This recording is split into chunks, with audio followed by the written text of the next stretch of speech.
Tumbler துவரம்பருப்பு, புளி ஒரு உருண்டை அளவு, 2 கை அளவு,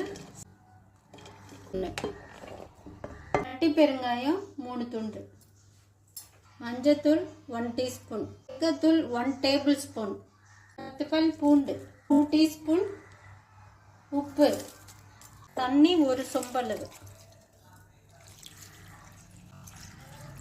இதை அப்படியே வேக வச்சிடுங்க. நல்லா இந்த பருப்பை நல்லா மசிச்சு விட்டுக்கோங்க. எண்ணெயில் கடுகு, உளுத்தம்பருப்பு, சீரகம் கொஞ்சம், காஞ்ச மிளகாய் 2,